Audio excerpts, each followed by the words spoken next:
पहले चैप्टर हमारा है आस्था एवं विश्वास। अभी क्या है जो जो बताए थे थोड़ा एक बार बताओ एक बार तो। मैं क्या बताया? आओ। क्या होता है ये आस्था मीन्स?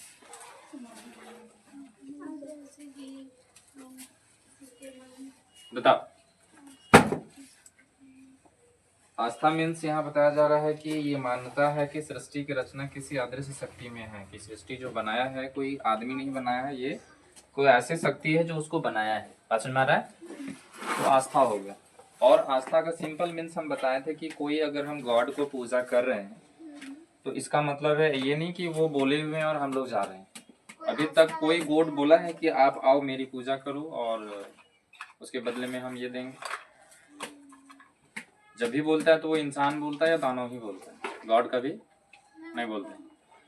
तो ऐसा क्या है, उनको पता है कि जो जानकारी जो जिसको जिस समय मिलना चाहिए उसको मिल ही जाएगा। बात समझ आ गया? तो इसी को हम लोग आस्था कहते हैं। किसको कहते हैं? जो कोई नहीं भी बोल रहा है बावजूद आप आ रहे हो वहां पे, उसको भी आस्था कहते हैं। एंड दूसरा आ गया विश्वास। विश्वास हम कब करना, हाँ आ जाओ। विश्वास हम कब से करना शुरू कर देते हैं हम लोग? हेलो इधर। विश्वास हम लोग कब से शुरू कर देते हैं करना? बहुत ज्यादा भरोसा किसी पे होता है तो विश्वास हाँ, इसमें अगर बोला जाए तो विश्वास है तो ये कब से शुरू करते हैं हम लोग? कोई व्यक्ति पे या कोई गॉड पे या कोई किसी पे भी, या फिर कोई जैसे एक जानवर भी हम पाल रहे हैं तो एक कुत्ता का ही उदाहरण लेते हैं तो उस पर विश्वास है कि घर का देखभाल कर लेगा। तो ये विश्वास कब से स्टार्ट होता है? जब कोई एक दो सबूत देख लेते हैं हम लोग। बात समझ में आ रहा है? जब कोई हम लोग उसको पहले एक बार देख लेते हैं कि जांच करके ये सही में विश्वास लायक है या नहीं है, उसको लगा दो। और ये तभी विश्वास बनता है जब एक दो घटना आप देख लो। घटना मीन्स क्या? बोला जाता है कि दो क्षण में कौन कौन सा, एक सुखी के टाइम में और एक दुख के टाइम में कभी भी आप या तो डिसीजन ना लो या किसी को कुछ मत दो, क्योंकि उस समय बहुत कुछ मतलब अनघटना वाला चीज हो जाता है। खुशी में आप वो बोल दोगे जो कभी देने लायक होगी नहीं, और घटना वो हो जाएगा जो आप कभी चाहते नहीं होंगे। तो आस्था क्लियर हुआ तो फिर हम आगे बढ़ेंगे। आस्था मीन्स कि जो बोला भी नहीं है और उसके बावजूद आप जा रहे हैं तो आपके प्रति वो आस्था है। समझ आ गया? समझ में आया ना? आस्था के बारे में और भी बताया गया है कि शक्ति को अलग अलग डिवाइडेड करके वो लोग जानता है। जैसे कोई ईश्वर बोलता है ना, कोई सिख धर्म में उसको क्या बोलते हैं? गुरुद्वारा में गुरु ग्रंथ साहब। फिर इसी को कोई या तो बोलता है उसको अल्लाह, है ना? तो अलग अलग नाम से आदमी जानता है। क्या करता है वो? अलग अलग नाम से जानता है, लेकिन है एक ही चीज। ठीक है, जिसको हम लोग बोलते हैं अलौकिक शक्ति। क्या बोलते हैं? अलौकिक शक्ति। ठीक है, जब आप द सीक्रेट बुक को आप पढ़ोगे तो इसमें कहीं भी भगवान का जिक्र नहीं किया गया है, और द सीक्रेट से ही आदमी जो है काफी आगे बढ़ सकता है इसको जान करके। क्लियर? अब द सीक्रेट में बोला गया है कि आप देखो, ये बहुत बड़ी बात बता रहे, ध्यान से सुनते जाओ। द सीक्रेट में ये बोलता है डायरेक्ट कि आपको जो चाहिए आप वही बोलिए, जो आपको नहीं चाहिए आप उसको बोलना ही नहीं है। जैसे मान लो आपको बोलना है कि हमको गरीब नहीं रहना है ना? तो आप गरीब वर्ड बोल रहे हो ना, तो अट्रैक्ट किसको करोगे? गरीब को। जैसे बच्चे लोग को क्या सिखाया जाता है कि यहाँ पे नहीं जाना है, तो बच्चा कहाँ जाएगा? वहीं जाएगा। बोला जाएगा क्या कि क्या बोला जाएगा? बहुत तरह का उदाहरण है कि इस खिलौने को तुम नहीं खरीदोगे, तो ध्यान कहाँ जाएगा? एक कहानी ये है कि थोड़ा सा है, समझ लो कि बहुत बड़े जहाज में हम लोग बैठे हुए हैं। कहाँ बैठे हुए हैं? जहाज में बैठे हुए हैं, एरोप्लेन में बैठे हुए हैं। अचानक ऑटो पायलट यानी पायलट का जो है वो आते हैं, एयर होस्टेस, वो आकर के बोलने लगे क्या कि भाइयों एवं बहनों, हमारा जो एयर है वो क्या है, मतलब जो एयरप्लेन है वो क्या है? ब्रेक फेल हो चुका है या इंजन फेल हो चुका है ना? और उसके बाद एक लाइन बोलेगी क्या कि टेंशन ना ले। क्या बोलेगी वो? तो कहाँ जाएगा दिमाग? कहाँ जाएगा? मतलब जो वर्ड आपको जो चाहिए ना आप वही बोलो, बिना मतलब का जो नहीं चाहिए उसको नहीं बोलना है। इसमें बोला जाता है आस्था के बाद आते हैं साधर्मी पंथ। अब पंथ का मतलब होता है कि जो लोग जिस रास्ते में चल रहे हैं, जैसे मान लो कि हम जो चीज जान रहे हैं और वही विचार का एक और आदमी मिल गया, तो सहधर्मी मतलब उसी के साथ चलने वाले जो व्यक्ति हैं वो। बात समझ में आ गया? तो हमारे जैसे सोच के और भी लोग होंगे कि हम अकेले हैं? और भी लोग होंगे ना। तो सहधर्मी पंथ में सबसे पहले आया था तो वो धार्मिक विचार में, और बोला जाता है कि भक्ति भावना प्रभावित जो है मनुष्य ईश्वर की श्रेष्ठता स्वीकार कर स्वयं को समक्ष समर्पित कर दे, सरेंडर कर दे। क्या कर दे? सरेंडर। ये 7वीं से 12वीं शताब्दी के मध्य बोला जा रहा है। और अभी कौन सा शताब्दी चल रहा है? 21वीं। ठीक है, बस में आ गई। विष्णु भक्तों को लोग अलवर कहते थे, और अलवर जो होता है एकेश्वरवाद। एकेश्वरवाद मतलब ईश्वर एक ही है। एकेश्वरवाद मतलब हाँ। दर्शन भक्ति में बात किया जाए तो पहला जो है भक्ति आंदोलन के प्रथम प्रचारक बने कौन? शंकराचार्य। कौन बने? शंकराचार्य। आ जाओ। शंकराचार्य की जो जन्म हुआ वो 788 ईसा पूर्व में हुआ है, सॉरी ईस्वी में हुआ है, ईसा पूर्व नहीं। जन्म स्थान इनका जो है वो कलाडी केरल में हुआ है। केरल का राजधानी कहाँ होता है? बोलो रे। केरल का राजधानी तिरुवनंतपुरम। तो ये जो है वहां पे कलाडी में। इनके पिताजी का नाम था शिवगुरु, इनके माताजी का नाम था आर्यम्बा, और इनका जो मृत्यु हुआ है वो कहाँ पे? जगन्नाथपुरी। कहाँ पे? बद्रीनाथपुरी में। कहाँ पे?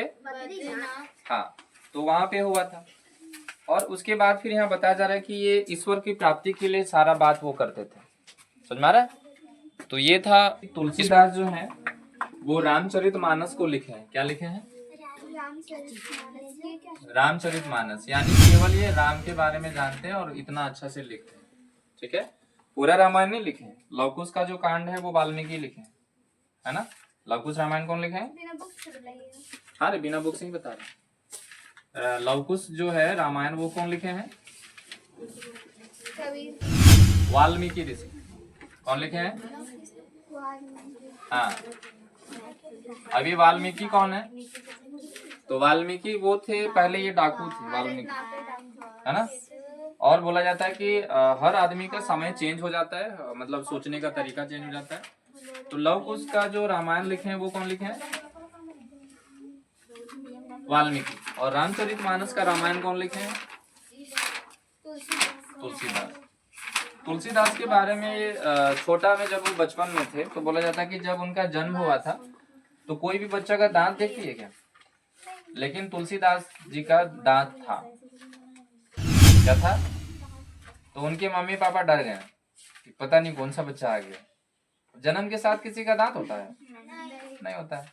तो लोग डर के मारे उस बच्चे को डोनेट कर दिए, कहीं वो रख दिए आश्रम में, अनाथ आश्रम में बच्चे को। अब एक ऐसे प्राणी थे जिनके पास बच्चे नहीं थे और वो चाहते थे, और वो हर रोज मंदिर आते थे।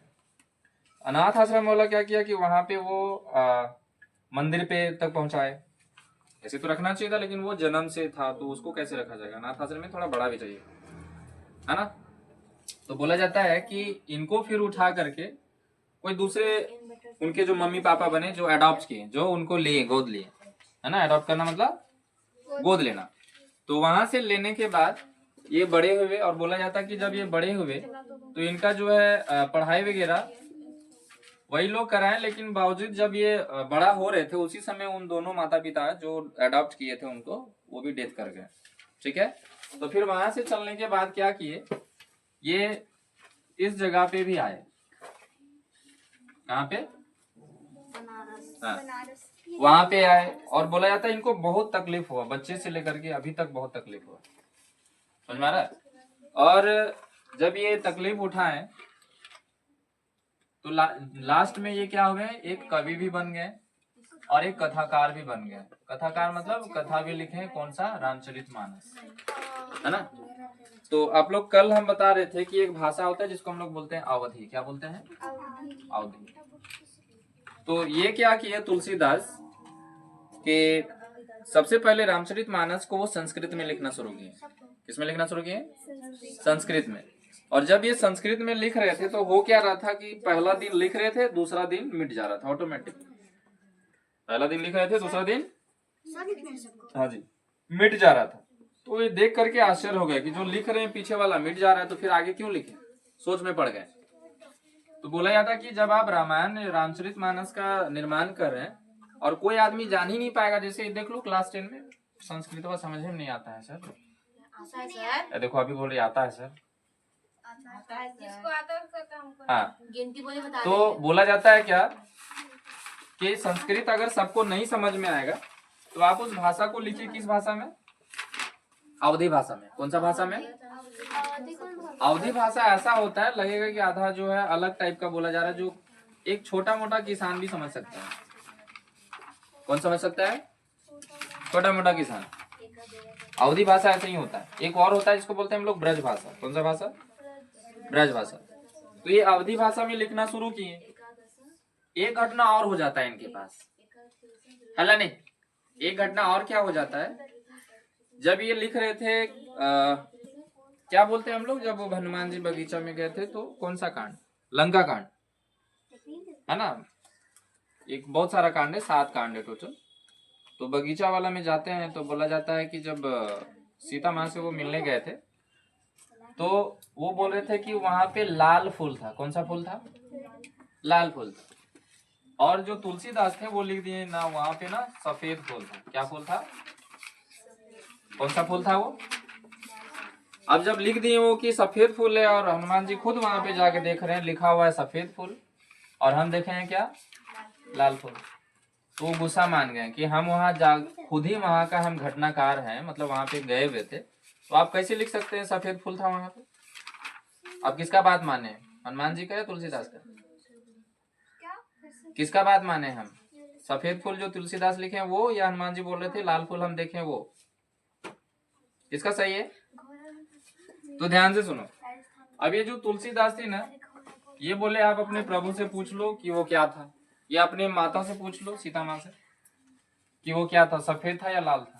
सीता माँ। हाँ, क्योंकि वो तो अशोक वाटिका में वही थे ना। तो ये भी क्या बताया उसका कलर क्या था? सफेद था। अब ये जो है और काफी ज्यादा ये हो गए कि अब हम देखे थे ऐसे तो कैसे हो गया ये सफेद, हम लाल देखे थे। तो इनको समझाते हैं कि देखो समझो, जब तुम हमसे मिलने आया था तो रावण के प्रति तुम्हारा इतना गुस्सा था कि एकदम आंख लाल हो गया था तुम्हारा। क्या लाल हो गया था? आंख लाल हो गया था। तो जो भी तुमको दिख रहा था सब लाल लाल ही दिख रहा था। तो फूल भी देखो तो लाल ही था। तो तुलसीदास तो सही लिख रहा है, वहां पे क्या था? सफेद। तो आप उसको कैसे बोल रहे हो कि सफेद नहीं था? बात समझ में आया? तो ये जब बोले उसके बाद फिर रामचरितमानस के जो तुलसीदास है वो महान कवि कथाकार बन गए। कथाकार मतलब बोलने वाले, कथाकार नहीं, वो लिखे हैं रामचरितमानस को। क्या किए हैं? लिखे हैं। और बहुत सारे लोग इसको नहीं जानते, इस किस्सा को ऐसे रामचरितमानस को बता देते हैं, लेकिन ये किस्सा है कहाँ पे है?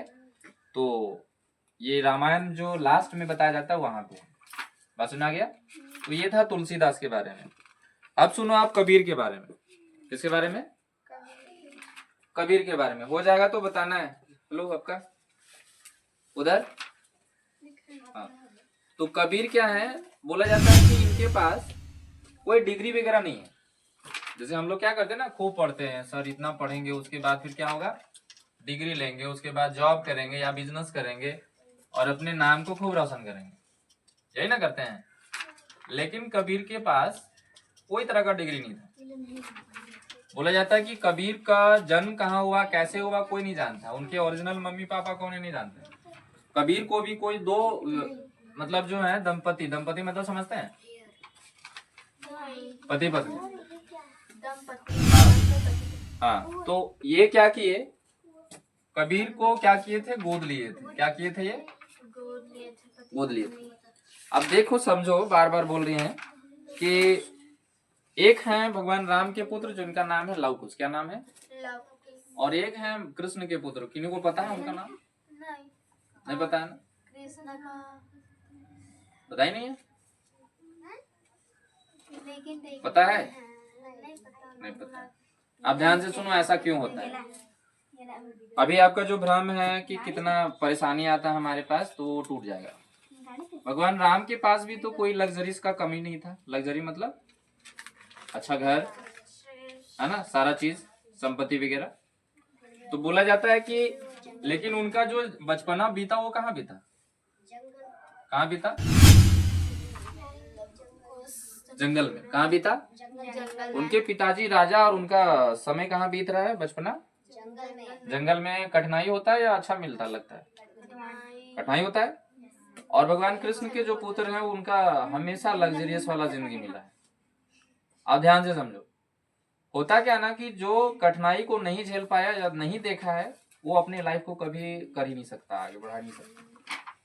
इसलिए भगवान कृष्ण के पुत्र को हम नहीं जानते हैं और भगवान राम के पुत्र को ज्यादा जानते हैं। बात समझ में आया? तो इसीलिए जब भी कभी प्रॉब्लम आए तो उसे घबराए नहीं, वो आपको टेस्ट करने आता है कि आप झेल पाते हो या नहीं। अब आता है कबीर का बारे। तो कबीर में देख लो, इनको पता ही नहीं है। बोला जाता है कि दो व्यक्ति थे, दंपति थे, उनका नाम था नीरू और नीमा। क्या नाम था? नीरू तथा नीमा। बोला जाता है कि मानसरोवर झील में वो कमल के पुष्प में मिले उनको। कौन? कबीर। अब सोचो, ऐसा ऐसा अदृश्य घटना जो कभी हम लोग सोच भी नहीं सकते। कमल का फूल में बच्चा बैठेगा, क्या हो जाएगा? तो पूरा चापट हो जाएगा। लेकिन वो क्या है, उसमें मिले। हाँ, और नीरू नीमा जो है उनके पास भी पुत्र नहीं थे। तो वो जो है, बोला जाता है कि उनका कोई, बोला जाता है पहनावा जो रहता है वो इस धर्म में रहता है, मुस्लिम धर्म में। हाँ, और ये जो है एक अलग तरह का बताते हैं, ये गॉड के बारे में नहीं बताते। ये बोलते हैं कि आप गॉड को कहाँ पे देख सकते हो? हर श्वासे के श्वास में, है ना। और कुछ भी होता है तो धीरे धीरे होता है। कबीर ही समझाते हैं एक दोहा में, धीरे धीरे रे मना धीरे सब कुछ होए, है ना। यानी कि धीरे धीरे ही सब कुछ होता है। ये मन को समझाने के लिए बता रहे हैं, क्योंकि मन क्या है, वो बहुत चंचल है। उसको हर चीज जल्दी जल्दी चाहिए। जैसे मैगी है, तुरंत बनाओ तुरंत खाओ, ऐसे होता है। तो कबीर के बारे में भी है। एक आदमी बहुत विद्वान था। क्या था? बहुत विद्वान था। वो अपने मम्मी के पास आया और बोला कि हमसे ज्यादा कोई पढ़ा लिखा है नहीं, हम सर्टिफाइड करके आए हैं, सर्टिफिकेट देख लो, ठीक है, सर्टिफिकेट आप देख लो, उसके बाद फिर बात करो। तो उनकी मम्मी बोले कितना पढ़ा लिखा है, लेकिन एक व्यक्ति से तुम जीत के दिखा दो, फिर मानेंगे कि तुम विद्वान है। बोला कि पूरा दुनिया जीत के दिखा दी, अभी कौन एक बैठा हुआ है? बोले देखो, एक आदमी है जिनका नाम है कबीर। क्या नाम है? कबीर। बोले कि तुम जाओ उसके पास और वहां से जाकर के तुम जीत के दिखाओ। तो कबीर के घर में एक बच्ची थी। कबीर कर रहे थे कुछ काम अपना, है ना, और विद्वान चल गया अहंकारवश, देखते हैं कौन आदमी है हमसे भी ज्यादा पढ़ा लिखा है। तो उनके पुत्री बोली, मतलब उनके जो साथ में होंगी, उनके जो बच्चे होंगे कोई भी, बोले कि हमारे जो अब्बू हैं वो काम कर रहे हैं, तो आप बैठ जाइए। बोले बैठेंगे नहीं, बहुत काम है, इसलिए बुलाइए उनको। तो कबीर साहब को बुलाया गया। अब बोला गया कि मेरी मम्मी कहती हैं कि आप से जीतना है हमको, है ना, तो आपको साथ में कुछ क्वेश्चन वगैरह करना है। अब देखो ध्यान से, कबीर बोलते हैं कि हम तो पढ़े लिखे ही नहीं है। क्या बोलते हैं? तो हम तुमसे कैसे टक्कर लें? बोले जब पढ़ाई लिखाई नहीं है तो मेरी मम्मी कैसे बोलती कि आप उससे जीत के दिखाओ, है ना। तो मम्मी के लिए एक हम कुछ लेना चाहते हैं आपसे, कुछ एक रिटर्न में, कि आप लिख दो कि हम आपसे हार गए। अब देखो फिर कबीर साहब बोलते हैं, हम पहले आपको बताएं कि पढ़े लिखे है ये नहीं है, तो हम लिखे कैसे? बात समझ में आ रहा है? तो जो विद्वान था वो बोला कि फिर कैसे करें? तो ऐसा करो कि आप खुद लिख दो, आप तो पढ़े लिखे हो ना। तो बता रहे हैं, तो वहां पे क्या करता है वो? अब खुद लिख लेता। अब कबीर के जगह पे वो लिखता है क्या कि मैं, मतलब वहां पे क्या लिख देता है, मैं कबीर से हार गया, है ना। लिखना चाहिए था कबीर से मैं जीत गया, तो क्या लिख देता है, मैं कबीर से हार गया। अब तो 3-4 बार लिख लेता है, बोलता है हाँ ओके डन, अंगूठा छाप ले लिया उससे। अब मम्मी के पास गया दिखाने, अब मम्मी पढ़ रही है मैं कबीर से हार गया, तो बोला वही तो हम बोल रहे थे, कबीर से तुम कभी जीत ही नहीं सकता है। तो क्या लिख दिया है, कबीर से हार गया। और मम्मी भी क्या बोले थे, कबीर से जीत ही नहीं सकता है। उसके बाद समझ में आया कि कबीर आदमी था कौन। बोला जाता है कि इनका जब दरबार बुलाया जाता है ना, अभी भी हम बता दे रहे हैं, कोडरमा में, हजारीबाग में, लगभग हर जिला हर राज्य में बोला जाता है कि इनका भंडारा चलता है। भंडारा समझते हैं? उसमें कोई तरह का कॉस्ट नहीं लगता, आप जितना चाहो उतना खा सकते हैं, अभी भी चलता है। और ये होता कैसे है, तो कबीर पंथी में। अभी जो आप लोग ना ये सुनते हो गाना में कबीर वाणी, सुने कभी?